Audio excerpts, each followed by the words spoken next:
Not anyone. Then a text popped up. Lisa Smith. Bro, you seriously missed it? Classic. Don't worry, we saved you a role. My hand was shaking. From cold or rage, I couldn't tell which. I looked at the hostess. They came, ate, left. She shrugged. Looked like they had fun. Of course they did. They always do when I'm not there. I left without saying anything else. Didn't call, didn't yell, didn't write in the group chat. But I didn't go home either. I sat in the car with the engine off, staring at my reflection in the windshield, thinking about the bill, the card charge, the 10 unread messages I'd sent my mom 3 days ago confirming the time. They all knew. They just didn't care. They'd made that choice, together. And tomorrow, I'd make mine. You'd think getting excluded from a family dinner you paid for would be the worst part. It wasn't. It was the cherry on top of a 5-year-long garbage sundae. See, this wasn't the first time they left me out. Not even close. It was just the first time they were honest enough not to fake it. I was always the afterthought. Growing up, Lisa was the bright one, the one who just needed a little help getting started. I was the one who didn't need much. That was their code for, you survive without love, so we're not wasting any on you. When I got my first real job, I called Mom, proud. She didn't say congrats. She said, great. Now you can finally help your sister with rent. That was the start of it. 1 month of rent turned into a year. Then bills, then her dental surgery, then car insurance, then textbooks for her new nursing program, which she dropped after a semester and never refunded me for. I paid, because I thought that's what you do when you love your family. But love, in my family, only flows one direction. Every time I brought it up, even gently, I got hit with, stop being so transactional. We're family. Lisa is going through a lot, you know that. You're doing better than her. Why are you keeping score? I wasn't keeping score. They just refused to notice I was bleeding. I remember one night, 2 years ago, I wired $600 for Lisa's emergency vet bill. Later that same day, she posted an Instagram story. New shoes, new nails, some guy's hand wrapped around a champagne glass. I showed the story to Mom. She scrolled, smirked, and said, you boys always get so petty about money. Petty. I paid their property taxes last winter because Dad forgot and the county sent them a lien warning. I covered Lisa's credit card minimums for 6 months when she got laid off, even though I was barely staying afloat myself. One Christmas, I maxed out my savings to get gifts for everyone. And what did I get? A framed photo of the family. I wasn't in it, but nothing. Nothing compared to the night I overheard what they really thought of me. It was about 6 months ago. I was staying at my parents' house for the weekend. I had just helped Lisa out of another jam, $12,200 this time because she accidentally overdrafted again. I went downstairs to grab water and heard voices in the living room. Lisa, he's so obsessed with being the martyr, it's pathetic. Mom, I know. He acts like he's some kind of savior just because he pays for things. Dad, laughing. Let him pay. He's not going to find a wife anyway. Might as well be useful. I stood in the hallway, frozen. Then Lisa again, voice smug. You know he thinks we'd fall apart without him. Snort. Please. If he disappeared tomorrow, I wouldn't even notice. I didn't go into the room. I went back upstairs, laid in bed, stared at the ceiling. The next morning, Mom made pancakes like nothing had happened. After that, I stopped sending money for about 2 weeks. Then Lisa texted. Lisa, I need help with rent. I'll pay you back. Promise. I didn't respond. 2 days later, Mom called. Mom, Lisa's behind on bills. She's in a really bad place. You know she's sensitive. Why are you being cold? I said, I just can't keep doing this. She said, if you're going to punish us for raising you, maybe we shouldn't have bothered. Say. That broke me more than I admitted at the time. I sent the money later that day. And now, after all that, they had a family reunion without me. A dinner I paid for, a time I confirmed. And when I called Mom to ask where they were, she had the audacity to say, "It was yesterday. We'll bring you leftovers." Leftovers, like a dog. Not a son, not a brother, just a wallet with arms. I sat in that car outside Mateo's for a long time that night. I didn't cry. I didn't scream. I just sat in that thick, dense silence and thought about every single time I'd been the good one, and what it had cost me. Tomorrow, I wouldn't be the good one. Tomorrow, they'd learn what it feels like when I stop playing my role. And I knew exactly where I'd start. I didn't sleep that night, not because I was sad, not even angry. Honestly, I was calculating. That dinner at Mateo's cost me $1,740 after tax and tip. 16 people. Appetizers. Custom menu. I'd even paid extra for Lisa's vegan crap and Aunt Mabel's wine allergy accommodations. They didn't just forget me. They knew, and they did it anyway. The next morning, I sent a message in the family group chat. Me. Let's meet at Mom's tonight. 7 p.m. I have something for you. No one asked what it was. Of course they didn't. They never ask anything when it comes to me. At 6:58, I pulled into my parents' driveway. Inside, they were already gathered. Lisa was on her phone. Dad was in his recliner with a beer. Mom was fluffing the couch pillows like we were hosting company. She looked up and smiled. "Hi, honey. We weren't sure if you'd still be upset." I said nothing. Lisa looked up, fake sympathy smeared across her face. "You know we didn't do it to hurt you," she said. "It was just easier for everyone to come Thursday. Most of us have lives." She said that with a straight face. I placed a big envelope on the coffee table. "What's this?" Mom asked. I sat down slowly, calmly, and said, "It's a bill." Dad scoffed. "A bill? For what?" "For the dinner," I replied. "The one you all enjoyed without me." Lisa laughed. "You're joking." "I'm not." Mom narrowed her eyes. "Are you seriously trying to make us pay you back?" "No," I said, leaning forward. "I'm giving you the opportunity. Because from now on, anything you want from me comes with an invoice."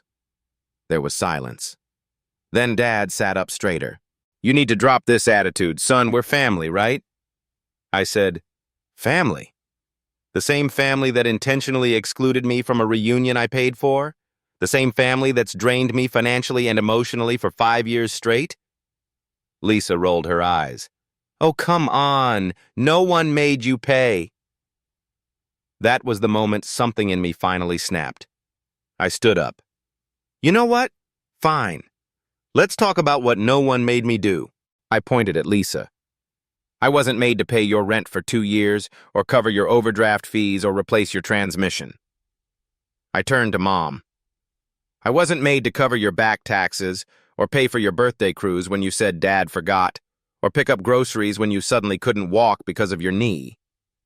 Dad's face turned red. "Watch it." "Oh, I'm just getting started," I said, taking out a printed list from my pocket. "You don't want to hear it? I do, because I've had to live it." And then the twist. I pulled out a folder and tossed it on the table. "What's this now?" Dad snapped. I smiled.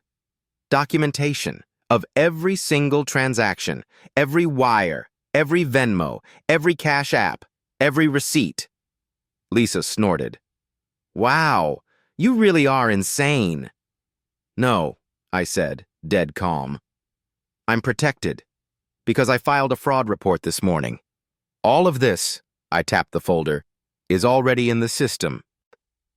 "What are you talking about?" Mom asked, her voice suddenly quiet. I looked her straight in the eye.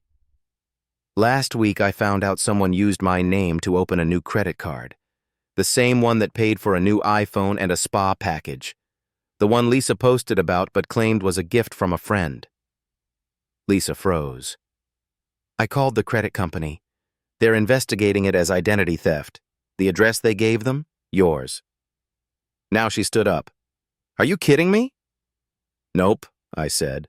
And if you think I won't press charges, you wouldn't dare, Mom hissed. Try me. The room exploded. Lisa screamed. You're pathetic, Dad yelled. You want to send your own sister to jail? You want me to keep playing the idiot forever? I shot back. Mom burst into tears. You're destroying this family. No, I said, stepping toward the door. I'm finally saving myself from it. And then, the second twist. As I turned to leave, someone spoke for the first time.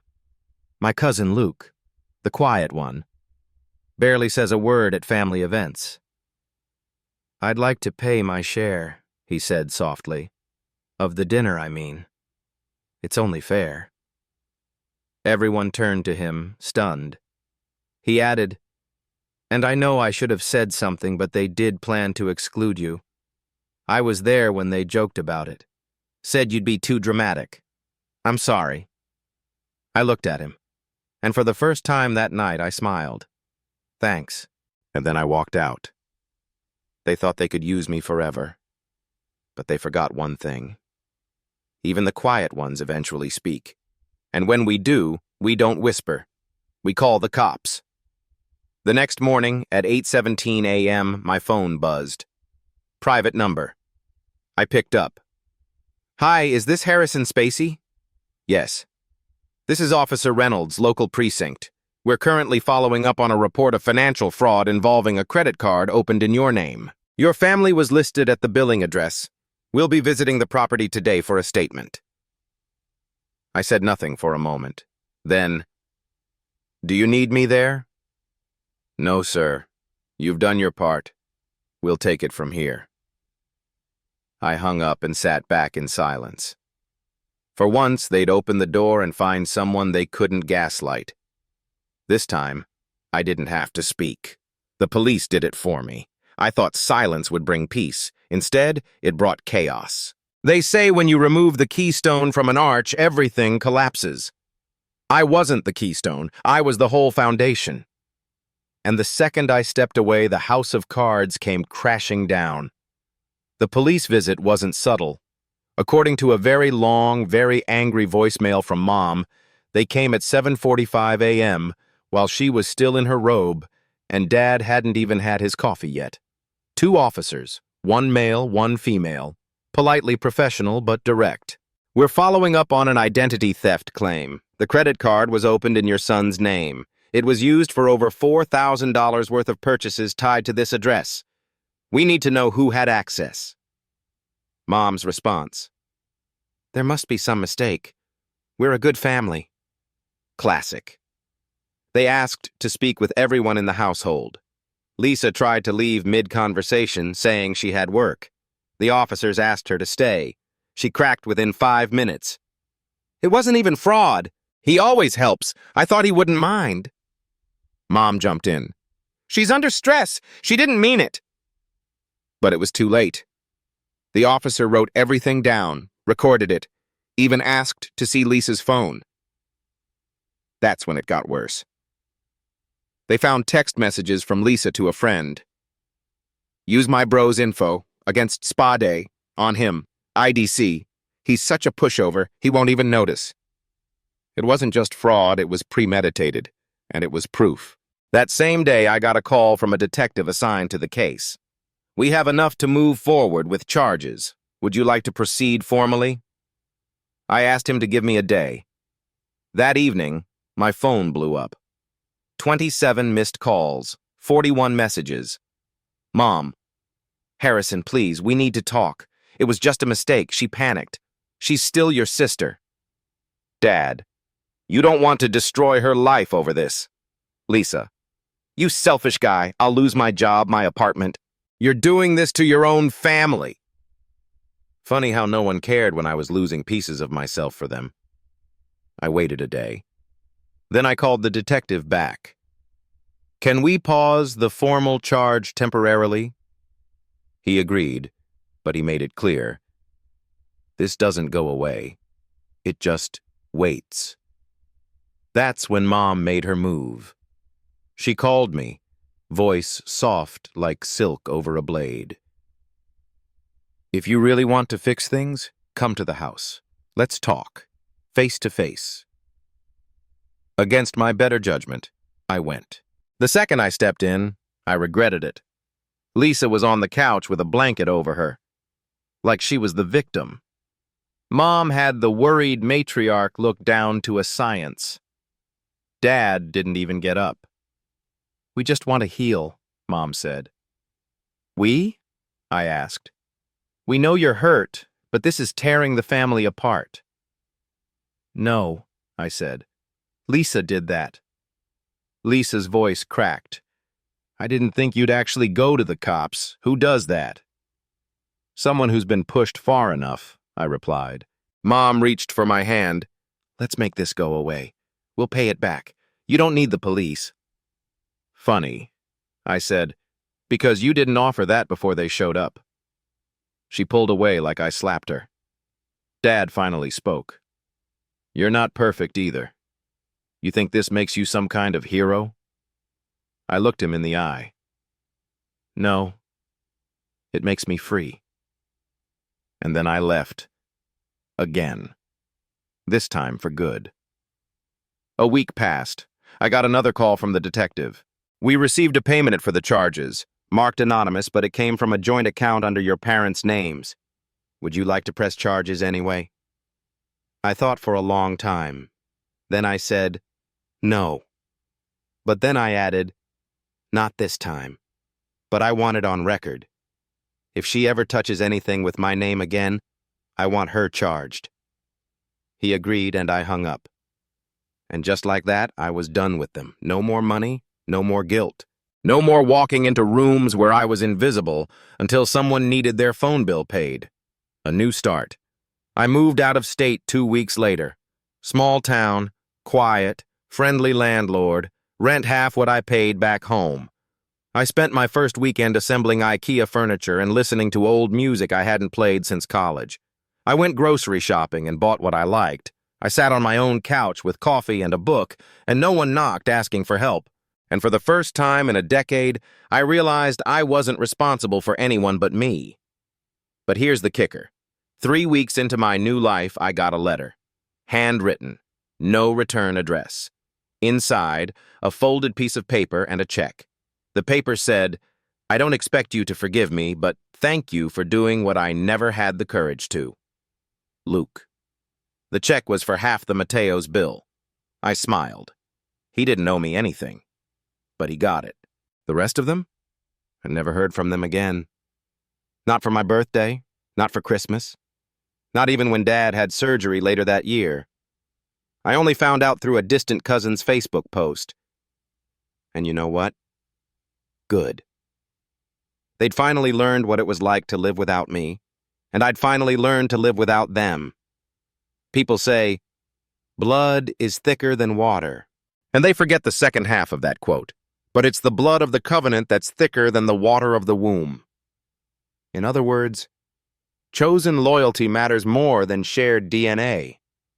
And I finally learned that the hard way. The last time I saw my family's faces was the day I left that house with the folder in my hand and the fire in my chest. Since then, not a word. And that silence, it used to feel like punishment. Now, it feels like air. A few weeks ago, I ran into someone from back home, a girl I went to high school with. She recognized me in the checkout line at the hardware store. "Hey, didn't you used to be Lisa's brother?" I paused, smiled. No. Just like that. No shame, no hesitation. Because I'm not Lisa's brother anymore. I'm not the good son. I'm not the bank. I'm not the guy who shows up when everyone else disappears. I'm me. And for the first time in 32 years, that's enough. They thought I wouldn't survive without them. That I'd come crawling back. That I needed their version of love. Their guilt trips dressed up as concern. Their control disguised as closeness. They were wrong.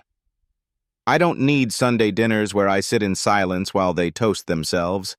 I don't need check-ins that are really just setups for a request. I don't need to explain to anyone why I changed my number, moved without a forwarding address, or never showed up for Christmas. Let them wonder. Let them stew. Let them try to explain my absence to extended family, to neighbors, to themselves. Because deep down, they know. They pushed me out. And for once, I didn't beg to come back. You want to know the best part? They lost their control the second I stopped asking for love and started demanding respect. Because people like that, they'll throw family at you like a weapon. But the second you throw back boundaries, they call you cold, selfish, broken. I'm none of those things. I'm just finally not theirs anymore. And Lisa? She didn't lose her job. She didn't go to jail. But you know what? She did lose her mask. The whole family knows now what she did, how she lied, how she used me, how she laughed behind my back while draining me dry. And now, no one trusts her. Kevin left the house. Aunt Miranda refuses to let her babysit anymore. Uncle Marvin told me over a quick phone call. I didn't expect that. Lisa's name is mud at every family event. You don't need to come back. They're the ones who messed up. We all see it now. But I told him the same thing I'll tell you. It's not about who sees it. It's about who survived it. And I did. So no, I'm not going to pretend everything's fine. I'm not going to send birthday cards or pick up out of guilt. I'm not going to show up to pretend hugs and tense potlucks just so Mom can make passive-aggressive remarks about how hard it is to keep families together these days. I'm not theirs anymore. And it's the best thing that ever happened to me. I wake up now, and there's peace. I work, and keep what I earn. I eat what I want. I don't apologize for saying no. I don't flinch when my phone buzzes. I don't hold my breath around people who claim to love me. I'm free, not because they let me go, but because I finally stopped waiting for their permission. Let them keep their leftover dinners. Let them pass around my photo like I died. Let them gossip. Let them beg. Let them rage. Let them twist the story. Call me the villain. I'll still sleep like a baby, because the truth is simple. When they shut that door on me, I didn't lose a family. They lost me. And that's the first bill they'll never pay. I arrived for the family reunion I paid for. The place was empty. Mom laughed and said, "It was yesterday. We'll bring you leftovers." I said nothing. But the next morning, the police spoke for me. I should have known something was off the moment I pulled into the parking lot. No familiar cars, no noise, no cousins smoking near the dumpsters pretending no one sees them. Just silence. I checked the message again. Friday, 7:00 p.m. Mateo's. Can't wait to see everyone. Sent by Mom 2 weeks ago. It was Friday. 7:02 p.m. I was right on time. Like an idiot. I stepped inside, the cold air giving way to soft jazz and clinking glasses. The place wasn't empty. But the private room I had paid for? Locked. Dark. "Can I help you, sir?" the hostess asked, barely looking up. "Yeah. Spacey party? Private dining room?" She scanned the list. "Oh yeah, that was last night." I blinked. No, it was tonight. I paid the deposit. I booked it. She tilted her head. "Sir, they were here, 16 people. Big cake. Your mom brought place cards. You sure you're not confused?" I laughed. Actually laughed. One of those dry, sharp ones that dies halfway out of your mouth. "No, I'm not confused." She paused, awkward now. "Do you want to call someone?" I didn't answer her. I was already dialing. The phone rang twice before she picked up. "Hi, sweetie," Mom said, voice too light, too casual. "Everything okay?" I stared straight ahead. "Where is everybody?" A pause. Then she gave that airy little laugh she always used when she knew she'd screwed up but didn't want to admit it. "Oh, honey, it was yesterday. We thought you weren't coming, but don't worry, we'll bring you leftovers." I froze. "What?" She repeated it like it was no big deal. "It was yesterday. We'll bring you leftovers. I didn't even say goodbye. Just hung up. No one called back. Not Mom, not Lisa.